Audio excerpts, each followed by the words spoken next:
अस्सलामुअलैकुम दोस्तों, आप देख रहे हैं सलाम बैंगलोर। हेब्बार मुस्लिम फोरम की शुरुआत 26 जनवरी को असलम पैलेस में शुरू की गई, जिसके मेहमान खुसूसी मुकामी एमएलए मिस्टर भैरती सुरेश और चामुंडी नगर के x corporator Abdul Wajid, CM के पॉलिटिकल सेक्रेटरी नसीर अहमद और एमपी नासिर हुसैन के साथ साथ उलमाए कराम जैसा जामिया मस्जिद के खतीब व इमाम मौलाना मकसूद इमरान और मौलाना एजाज उमरी शरीक रहे। मीडिया से गुफ्तगू करते हुए एक्स कॉरपोरेटर अब्दुल वाजिद ने हेब्बार मुस्लिम फोरम की शुरुआत करने का मकसद अवाम के सामने बताया है।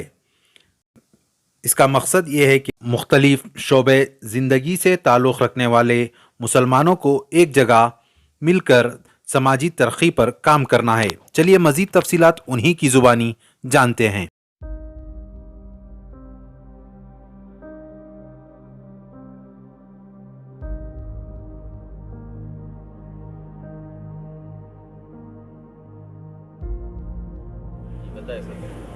हेब्बार मुस्लिम फोरम आज 26 जनवरी जमहूरियत का दिन, उसका इफ्तिहा आज यहाँ पर हुआ है जेसी नगर में। हेब्बार के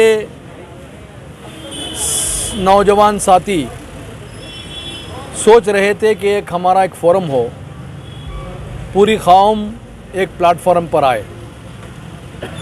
इस मकसद से इन्होंने एक महीना पहले बातचीत करते हुए 4 से 8, 8 से 16 और 25 लोग जमकर, जिसमें कोई बिजनेसमैन है, कोई आईटी प्रोफेशनल है, कोई लॉयर है, मस्जिद के ज़िम्मेदार भी हैं। इन्होंने एक मकसद से काम शुरू किया है और यहाँ पर आज हमारे यहाँ के एमएलए मिनिस्टर भैरती सुरेश साहब को, हमारे सीएम के पॉलिटिकल सेक्रेटरी नासिर अहमद साहब को, नासिर हुसैन साहब को और मुझे यहाँ पर बुलाकर एक तहनीती अजलास इन्होंने किया।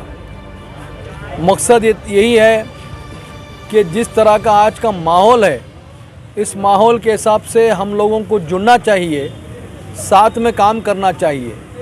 और ये जो गवर्नमेंट है, ये गवर्नमेंट की जो पॉलिसियाँ हैं, जो गरीब तबका को पहुंच नहीं रही है, जो मिडिल मैन जो काम करता है उसको एराडिक करना है, और जो ड्रग्स का जो बहुत सा हमारा नौजवान उसमें चला गया है, इसके बारे में काम करने की वजह एक फ़ोरम बनाई गई है। साथ ही साथ जो भी गवर्नमेंट स्कीम्स जो पहुंच नहीं रही हैं उसका अवेयरनेस लेके जाएंगे और हर मोहल्ले में घर घर जाकर हर तरह का अवेयरनेस लेके आएंगे। जो एजुकेशन के बारे में जो गवर्नमेंट स्कूल्स हैं उनको इम्प्रूव किए जाए, किस तरह इम्प्रूव करें। अगर बच्चा एसएलसी में फ़ेल होता है या पीयूसी में फ़ेल होता है, उसको आगे कैसा लेके जाएं और नया एक स्किल डेवलपमेंट का इनेकाद हो।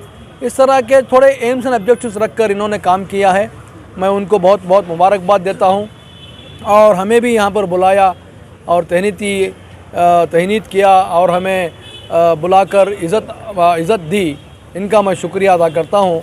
और जो भी हमारे छोटे छोटे प्रॉब्लम हो, छोटा या बड़ा हो, अभी हमने एमएलए के साथ में रखा हुआ है, चाहे कि वो छोटा पुलिस का मामला हो, चाहे कुछ और भी हो, जितने भी मसले मसाइल हैं एमएलए के पास। आप एमएलए मिनिस्टर है, थोड़ा गैप हो रहा था, तो हमने सोचा हम एक प्लेटफॉर्म पे आएंगे ताकि हमारी और उसकी गैप एक हो, नज़दीक हो और कौम का काम। सर 8 महीने हो रहे हैं, मुस्लिम डेलीगेशंस की मुकामी एमएलए भैरती सुरेश साहब से कितनी बार मुलाकात हुई है? देखिए, मुस्लिम एमएलए का एक फोरम है। नहीं, यहाँ के हेब्बार के एमएलए की, यहाँ के लीडर मुसलमानों से कितनी बार मुलाकात हुई है? नहीं, देखिए, जब हमने हमारे एमएलए को बुलाया है, तौर पर शिकायत हो रही है कि एमएलए साहब अवाम से मिलते नहीं।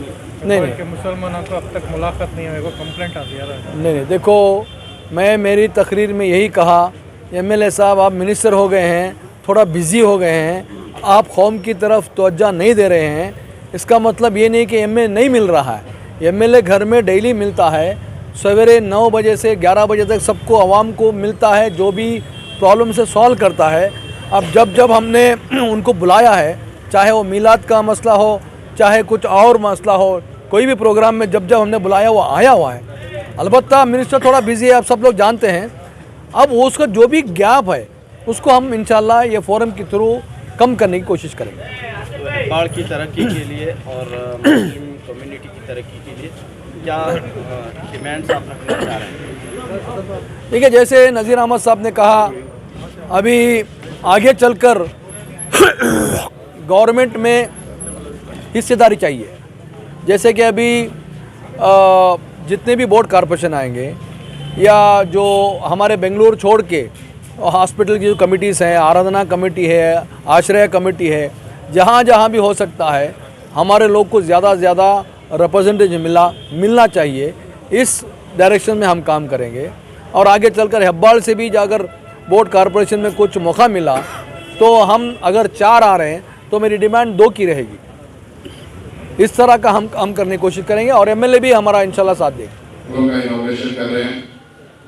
इसके पहले मेरे ऑफिस में जो जिम्मेदार हजरत हैं नेपाल मुस्लिम फोरम के, उनसे बातचीत करने का मौका मिला था। इन्विटेशन देने जब आए थे, काफ़ी देर उनसे बातचीत हुई, काफ़ी डिटेल में डिस्कशन हुआ था। मैं अभी देख रहा हूँ कि जो डिस्कशन हुआ था उसमें कई पॉइंट्स इसमें आज की इस एम्स एंड ऑब्जेक्टिव्स में इंक्लूड किए गए। नसीर साहब अपनी बात करते हुए मुझे लगता है कि काफ़ी डिटेल में सरकार के बारे में बात रखे हैं, इश्यूज के बारे में बात रखे हैं और क्या क्या हम लोगों को डिमांड करना, किस चीज़ के ऊपर तवज्जो देना, इन तमाम चीज़ों के बारे में नसीर भाई अपने तकरीर में बात रखे हैं। मैं ज़्यादा उन चीज़ों में भी ज़्यादा डिटेल में नहीं जाऊँगा, लेकिन आप तमाम लोगों को मुबारकबाद देना चाहता हूँ। कर्नाटका में जिस तरह से आप लोगों ने एक तरफा वोटिंग करके कांग्रेस पार्टी को जिताया और जिस तरह से भारतीय जनता पार्टी को यहाँ पे हराया, इसी मॉडल पे तेलंगाना में जब चुनाव हुआ, जहाँ पे भी मैं जाता था, जहाँ पे भी बातचीत होती थी, तो कर्नाटका मॉडल ऑफ इलेक्शनरी की बात की जाती थी। यहाँ के बहुत सारे लोग जाके तेलंगाना में काम किए, नसीर भाई थे, मैं था, बहुत सारे मुस्लिम लीडर्स थे, वैरायटी सुरेश साहब लोग सब तेलंगाना में काम किए, वहाँ पे भी हम लोग कामयाब हुए। लेकिन इस तरीके का मॉडल हम लोग को नॉर्थ इंडियन स्टेट्स में देखने को मिला नहीं। आज हिंदुस्तान जिस दौर से गुजर रहा है, जिस नाजुक दौर से गुजर रहा है, जो हालात लगातार पैदा होते जा रहे हैं, इसमें हम लोगों को जरूरी है कि हम लोग पूरे देश भर में जिस तरह से कर्नाटका में हम लोगों ने इलेक्शन किया, जिस तरह से कर्नाटका में हम लोगों ने एक तरफा वोटिंग की, इसी तरीके का एक मुहिम हम लोग को देश भर में छेड़ना है।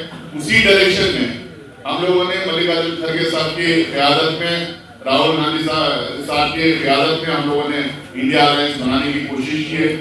पूरी कोशिश पूरे देश भर में हो रही है कि हम ज़्यादा से ज़्यादा सेक्युलर फोर्सेस को साथ में लें, ज़्यादा से ज़्यादा लाइक माइंडेड पार्टीज को साथ में लें। पार्लियामेंट के अंदर हम लोगों ने ये कोशिश की थी कि जो बिल्स आते थे गवर्नमेंट के, जो इशूज गवर्नमेंट लेके आती थी, तो उसके खिलाफ हम लोग अपोजिशन यूनिटी को लगातार बनाने में कामयाब हुए। वो मॉडल वहाँ सक्सेसफुल रहा। उसी मॉडल पे, उसी यूनिटी पे हम लोगों ने इंडिया अलायंस को बनाने की कोशिश की है। मुझे लगता है कि अगर ये इंडिया अलायंस सक्सेसफुल होगा तो 2024 में एक अलग नतीजा देखने को मिलेगा और अलग सरकार हिंदुस्तान में मुझे लगता है कि 2024 में आने के पूरे चांसेस हैं।